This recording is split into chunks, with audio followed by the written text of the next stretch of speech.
Hi, welcome to English Composition. I'm Michael Chang, and I'm here today with Cher Chen.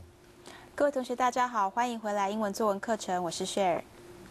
So today in Unit 4, we will learn about how to start an essay by learning what to put into an introductory paragraph.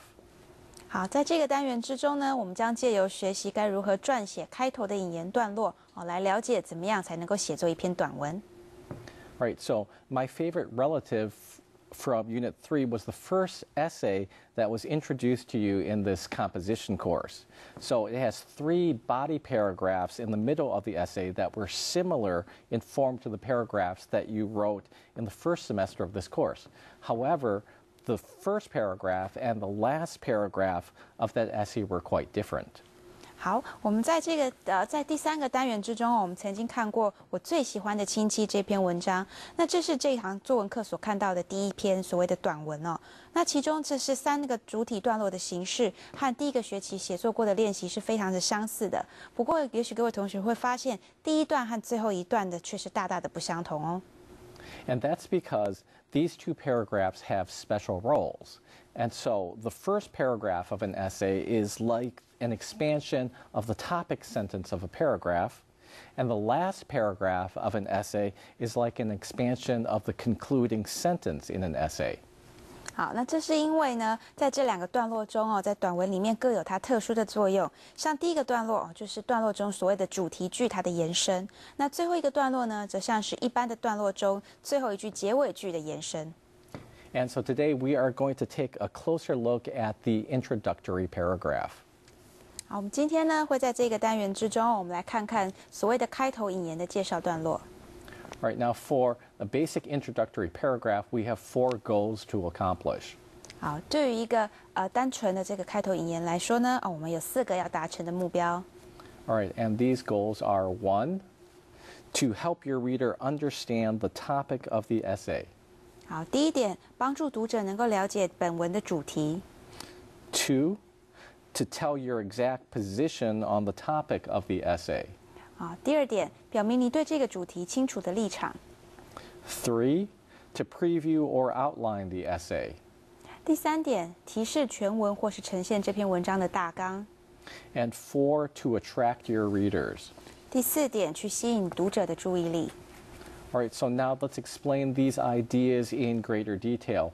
And first, let's explain how the introductory paragraph helps your reader to understand the topic of the essay better. 好，我们接下来呢会把这4个重点再一个一个的去讲述。那首先我们先来看看第一个重点，刚刚提到的帮助读者去了解本文的立场。All right, so now to help your readers understand the topic better, this means that you should provide some background information to help your readers understand your point of view on the topic. 好，所谓呢帮助你的读者去了解这篇文章是指的是你必须要提供一些相关的背景资讯，来帮助你的读者去理解这个主题的相关的资讯。And so what you need to consider are whether there's any information that your reader does not know, but will be helpful in understanding the general topic better. 好，那这个你应该考量的呢是这些资讯是否是读者所不了解，但是如果了解了会有助于了解这个主题的。So for example, in the writing model, an important piece of background information is the size of the writer's family.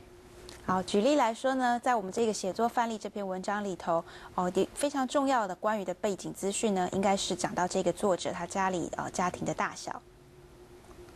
Okay, let's take a look at our writing model now. 好，我们现在来看一下我们这个写作范例My favorite relative. 我最喜欢的亲戚。I come from a really big family. Both my mother and father have 4 siblings. On holidays, when the whole family gets together, it's hard to keep track of all the aunts and uncles and cousins running around the house. 我来自于一个非常大的家庭，我的妈妈跟爸爸都各自有4个兄弟姐妹。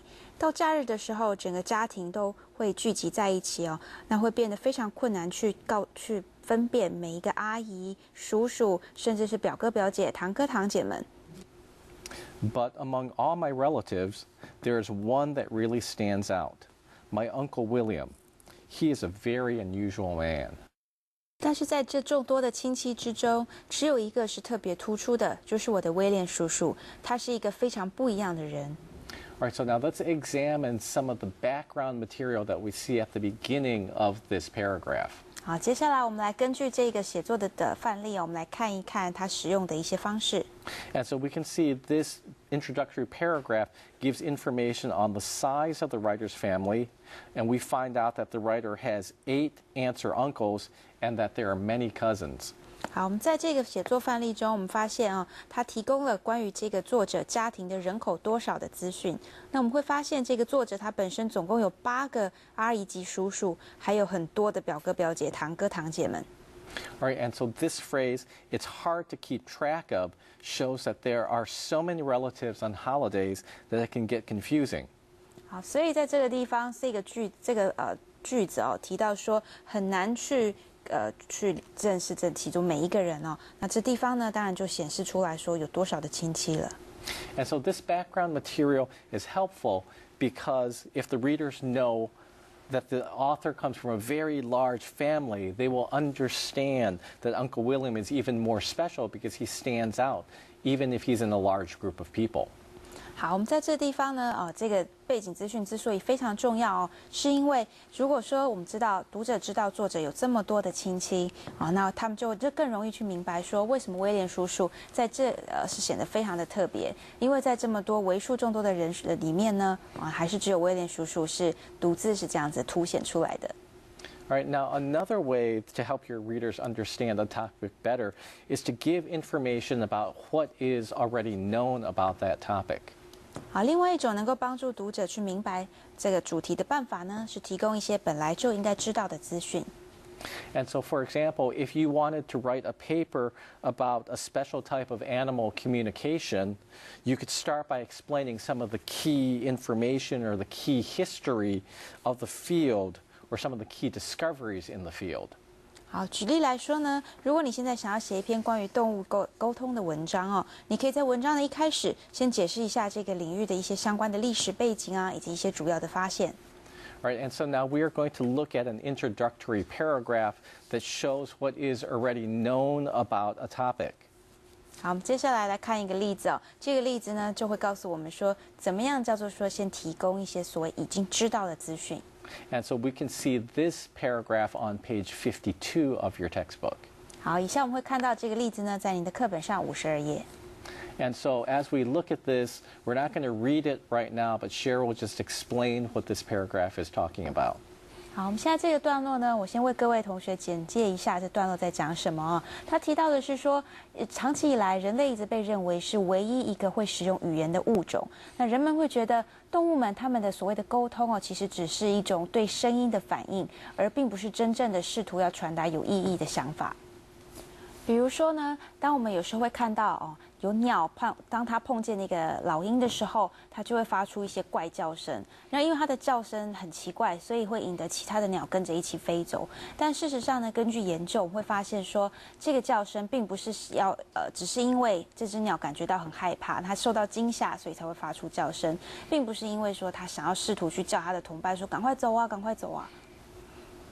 然后，但我们却发现呢，跟猴子这些人猿做一些研究之后，就科学家会发现说，其实人猿他们是懂得使用语言的。那像猩猩人猿都能够借由一些手语的方式来了解人类的一些对话。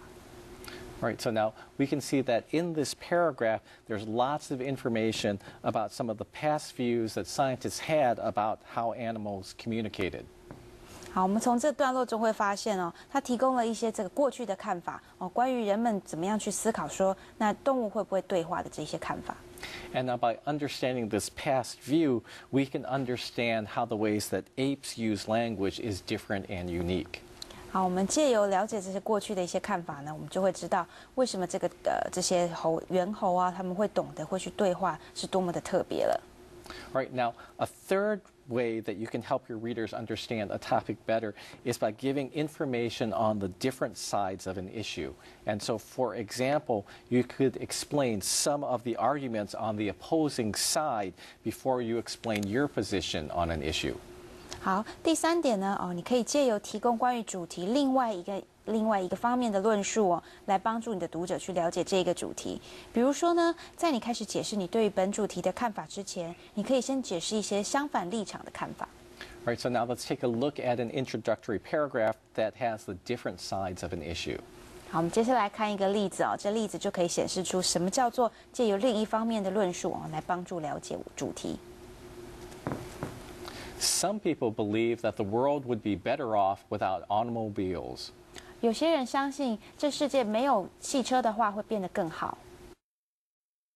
They argue that a world without cars would be safer since you would no longer have to worry about traffic accidents and drunk drivers. 好，他们觉得这世界会变得更加的安全，因为你不需要再去担心这路上的一些交通的车祸或者是一些酒醉的驾驶。The world would also be less polluted since all the air pollution from auto exhaust and the noise pollution from honking horns and loud engines would disappear. 好，这世界也会变得污染也会降低，因为这从汽车的废气所散发出来的空气污染会减少，还有借由那些明暗喇叭或者是引擎的声音而造成的这些噪音污染也会因此而消失。However, cars do provide a benefit to society. They make travel more convenient, they connect people together, and they spur innovation and technological breakthroughs. 然而呢，汽车的确是对这个社会造成了一些正面的影响，它让我们的交通更加的便利，而且能够把人们紧紧的连接在一起。同时，它也激励了一些创新以及工业发展的突破。Right, so we can see that this paragraph begins by showing some reasons why people might believe that automobiles have hurt society, but then it finishes with a thesis statement that outlines the counter-arguments that cars are actually beneficial to society. 好，我们借由这个例子呢，我们会发现在一开始的地方，他先讲述了为什么人们觉得汽车对这个社会是不好的。那接下来呢，到了主旨论述的部分，他才又提出这个反面的看法，说明这个汽车是对这社会是有益处的。Right, so now by putting an opposing viewpoint into the introduction, the writer will have some ideas to attack later in the paper. And attacking and disproving these opposition ideas can make your own ideas seem stronger. 好，借由呢把这个反面的一些想法先提出来那在接下来的文章之中，作者就可以借由去反驳这些反面论点的方式，去证实他的论点是更可信的。All right, let's take a little break now. We will be back with more English composition in a few moments.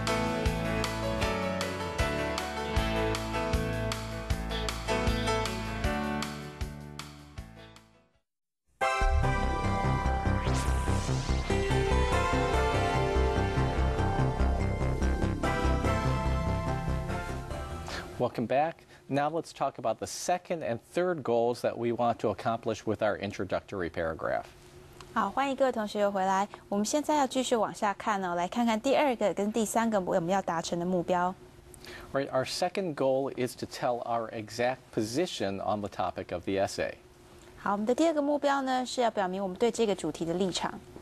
To tell your exact position on the topic of the essay means that you should write your thesis statement into your introductory paragraph. And your thesis statement should be a clear and concise statement of what you want your readers to know by the end of the essay. 好，这表达清楚的立场这件事呢，指的是你应该要在开头引言的部分中写出你所谓的主旨叙述。主旨叙述呢，指的是能够清楚、简洁地表达出你希望读者在结尾前所知道的一些事情的这个句子。Right. Our third goal is to preview or outline the essay. 好，我们的第三个目标呢，是希望能够提示全文或者是呈现它的大纲。Right. To preview or outline the essay means that you tell the major points that you're going to make in the essay.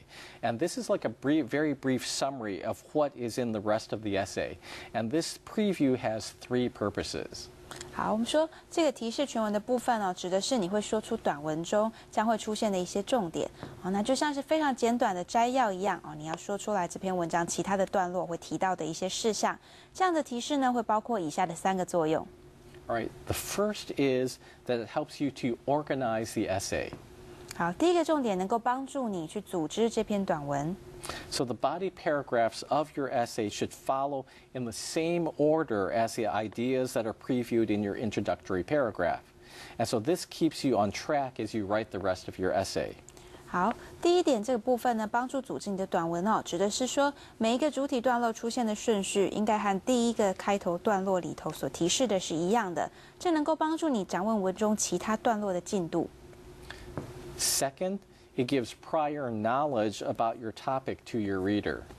第二点，能够给予你的读者优先该知道的资料。So it's always easier to understand the topic if you'd learned something about it in the past. 好，如果呢你的读者心中已经先有了一些关于背景的一些概念的话，他能够比较容易的去了解主题要讨论的东西是什么。And sometimes the topic of an essay may be very difficult. It might be something that your reader had no exposure to in the past.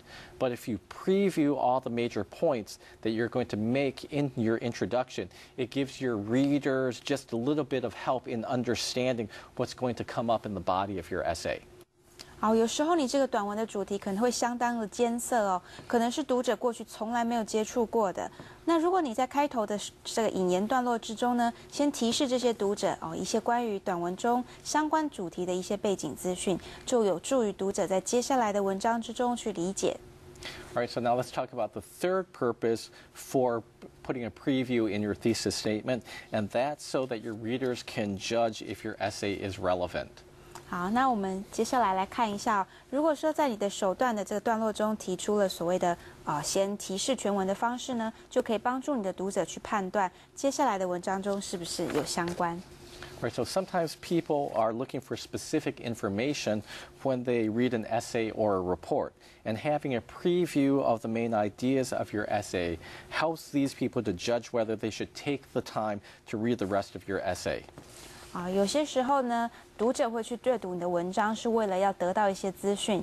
那借由从你的开头引言的段落中，先获得所谓的提示哦，那他们就会知道这篇文章跟他们想要得到的东西是否相关，也会决定是否要继续往下看。All right, now let's take a look at some examples of thesis statements. 好，接下来呢，来看一些关于主旨叙述的一些例子。So in the writing model, this is our thesis statement. 这是在我们的写作范例中的主旨叙述哦。I think that he is odd because of the way he looks and the way he acts, but he is still my favorite relative. 好，这个句子说呢，我觉得他很奇怪哦，因为他的行为跟他的外表，但是威廉叔叔仍然是我最喜欢的亲戚。All right, and so this thesis statement accomplishes our second goal because it gives the exact position of the writer on the topic when it states, Uncle William is still my favorite relative. 好，这个主旨叙述呢，它达到了我们刚刚所谓提到第二个目标哦，也就是能够点出这个作者对于主题的确实的立场。And it also accomplishes our third goal because it organizes the rest of the essay by listing the order of the points that the writer will cover. 那同时，它也达到了我们刚刚提到的第三个目标，也就是呢，它借由架设好这个架构好文章接下来的理路来条列出作者等一下会讨论的内容。And so we can see it's going to first go over the way he looks, then after that, the way he acts, and then finally how he is the writer's favorite relative. 好，我们可以发现他接下来会讨论的顺序应该是会讲到他的外貌，接下来讲到他的行为，以及为什么他是我最喜欢的亲戚的原因。Right, now let's take a look at the last two sentences of our second introductory paragraph about animal communication. 好，我们现在来看一下，我们刚刚也讲到这个关于动物沟通的这篇文章，我们来看一下这篇文章它的这开头的引言部分。It says, however, work with apes shows that some animals do have the ability to use languages.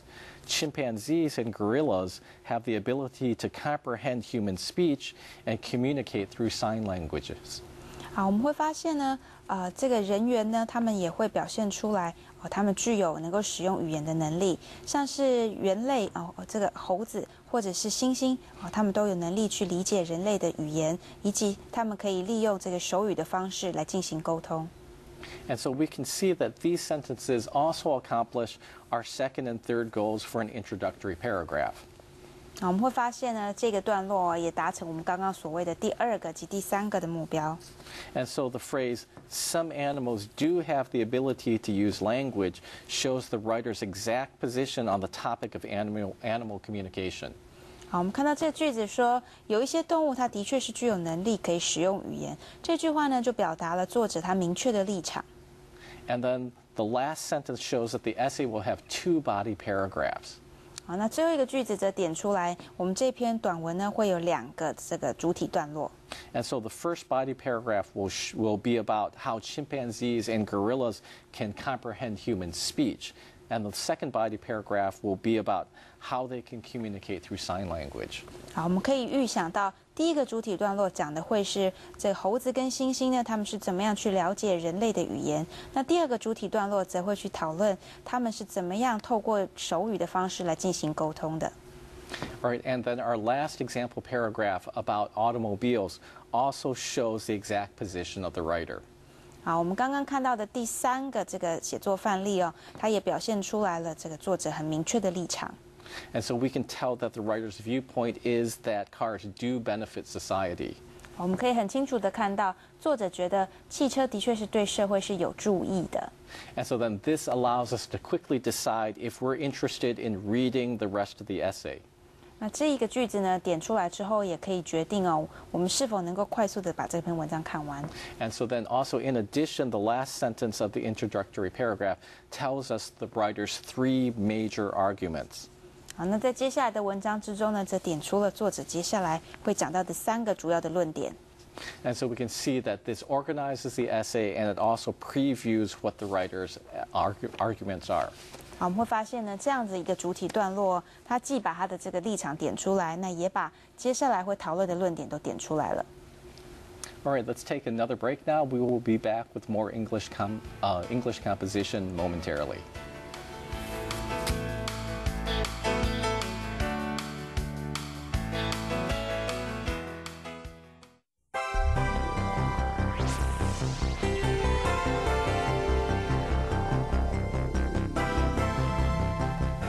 Welcome back. Let's talk about our 4th and last goal that we want to accomplish in our introductory paragraph.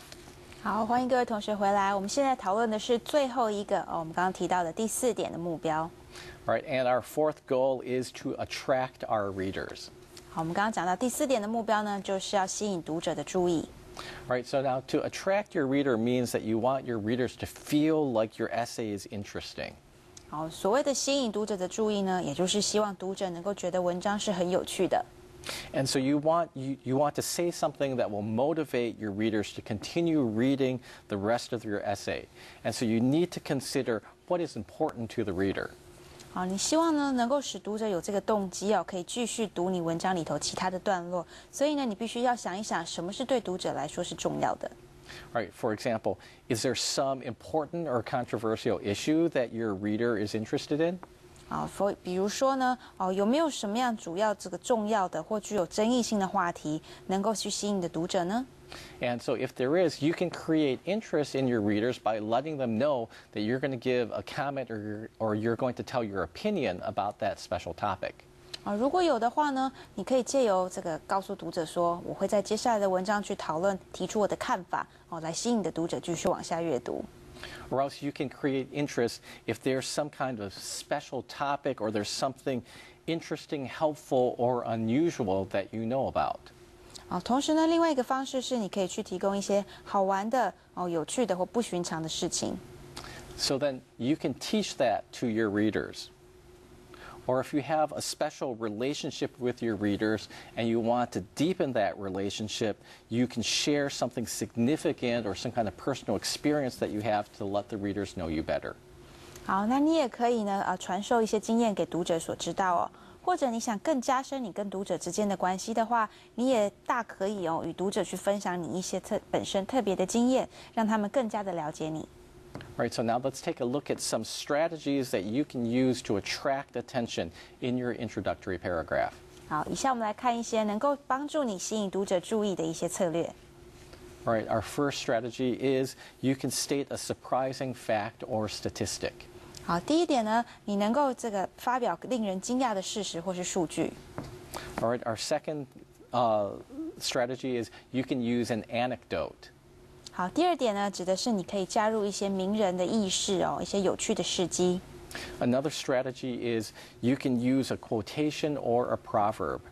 第三点，你可以加入一些名言或者是谚语。Another thing that you can do is you can begin with a question. 好，第四点呢，是以问题作为开头。You can also make a controversial statement in your introductory paragraph. 除此之外呢，你也可以提出一些争议性的陈述哦，来当做你的开头。Or else another strategy is you can start with some general information and then finish with a question. 好，那另外一种方式呢，是以一本大体性的概括性的讯息来作为开始，然后以一个问题来作为结束。So in all of these strategies, you explain what is significant about the fact, the story, the question, or the statement.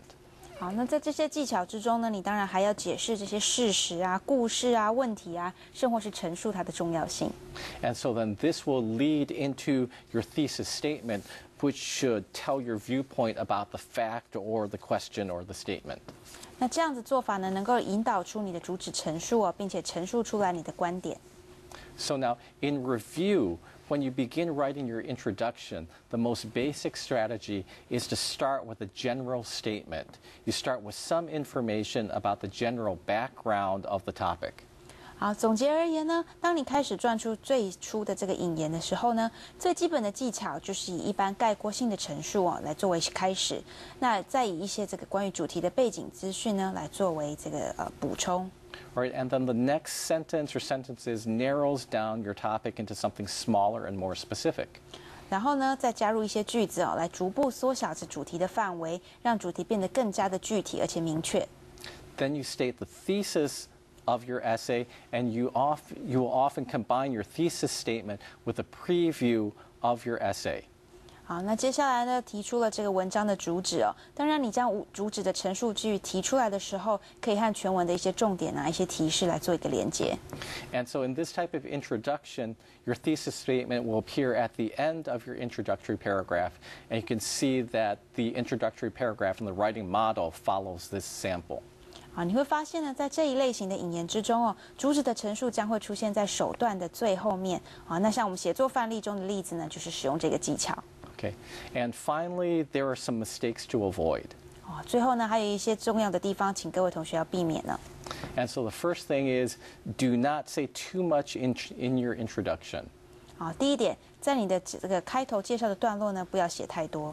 And so you should just give a brief preview of your major ideas. You should not give all of the details. You should not give all the details to all your arguments. 啊，你只要给一个简短的关于你各项重点的大提示就可以了，不需要详细的去解释每一个论点。All right, and also do not start by writing, my topic is, or I'm going to write about. 好，第二点，千万不要以这种我的主题是，或者是我将要写的是这样的句子来作为开头。All right, let's talk about your homework now. For your homework, review the material in this unit and do the writing analysis exercise, and then go on and do the writing activity. 好，这礼拜各位同学回去的作业呢，是再复习一下这一课所讲述的内容，然后写一下写作分析的练习，以及完成写作活动的部分。All right, thanks for joining us this week for English composition. We will be back again next week. 好，谢谢各位的加入，我们下个礼拜会再继续。